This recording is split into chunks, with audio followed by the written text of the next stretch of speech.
រឿងស្វានិងក្រពើកាលពីព្រេងនាយមានស្វាព្រៃមួយក្បាលមានមាឌធំប៉ុនកូនសេះមានរាងកាយរឹងមាំនិងមានកម្លាំងដូចដំរីស្វាព្រៃរកស៊ីម្នាក់ឯងនៅតាមមាត់ទឹកដោយនៅកណ្ដាលទន្លេមានកោះមួយដែលសម្បូរភោគផលនិងមានផ្លែឈើគ្រប់ប្រភេទជារៀងរាល់ព្រឹកស្វាព្រៃតែងតែឆ្លងទៅបេះផ្លែឈើនៅលើកោះស៊ីដោយវាលោតជាន់ដុំថ្មមួយហើយមួយទៀតទាល់តែទៅដល់កោះនោះបានយ៉ាងងាយលុះល្ងាចឡើងនៅពេលវាឆ្អែតស្កប់ឆ្កល់ទើបលោតមកច្រាំងវិញស្វាព្រៃរស់នៅនឹងរកស៊ីនៅលើកោះនោះជារៀងរហូតមកយ៉ាងសុខដុមរមនាកាលនោះមានក្រពើញីឈ្មោលមួយគូអាស្រ័យនៅក្នុងទន្លេមួយនោះតាំងពីយូរយារណាស់មកហើយក្រពើញីដែលកំពុងតែផើមនិងចាញ់កូនឃើញស្វាព្រៃលោតទៅមករាល់ថ្ងៃក៏នឹកចង់ស៊ីសាច់ស៊ីបេះដូងស្វាព្រៃក្រពើញីទៅប្រាប់ក្រពើឈ្មោលថាខ្លួនចង់ស៊ីបេះដូងស្វាព្រៃមួយនោះខ្លាំងណាស់ហើយក្រពើឈ្មោលក៏បានសន្យា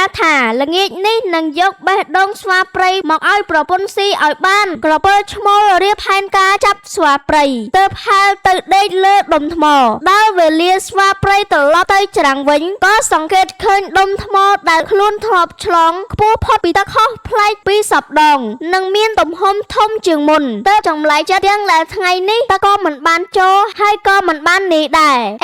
ឬថាជាក្រពើត្រូវតែពិសោធន៍មើលបន្តិចសិនស្វាព្រៃធ្វើជាស្រែកនិយាយជាមួយដុំថ្មជាច្រើនដងថាអោដុំថ្មដល់ចម្រើនអើយតែគ្មានសំឡេងតបយ៉ាងម៉េចហើយថ្ងៃនេះមិនមិនឆ្លើយនឹងយើងសោះអញ្ចឹងក្រពើបានលើដូច្នោះក៏គិតថាដុំថ្មមួយនេះប្រហែលជានិយាយជាមួយស្វាព្រៃរាល់ថ្ងៃមិនខានតែតបថាមានអីឬអោស្វាព្រៃដល់ចម្រើនស្វាព្រៃក៏សួរបន្តថាឯងជាអ្វីមកដេកនៅត្រង់នេះត្រូវការអីក្រពើឆ្លើយថាយើងជាក្រពើនៃទន្លេមួយនេះយើងត្រូវការសាច់និងបេះដូងរបស់ឯងយកទៅឲ្យប្រពន្ធយើងស៊ីស្វាកិតរកមធ្យោបាយមួយស្របក់ទើបនិយាយថាសម្លាញ់អើយយើងព្រមលះបង់រាងកាយយើងឲ្យឯងចូលឯងហាមាត់ចាំខំយើងឲ្យបានទៅចុះក្រពើភ្លេចក៏ទៅថាតាមធម្មជាតិពេលដែលវាហាមាត់ភ្នែកទាំងពីររបស់វានឹងបាត់ក្រពើហាមាត់ចាំខំស្វាដែលលោតមកស្វា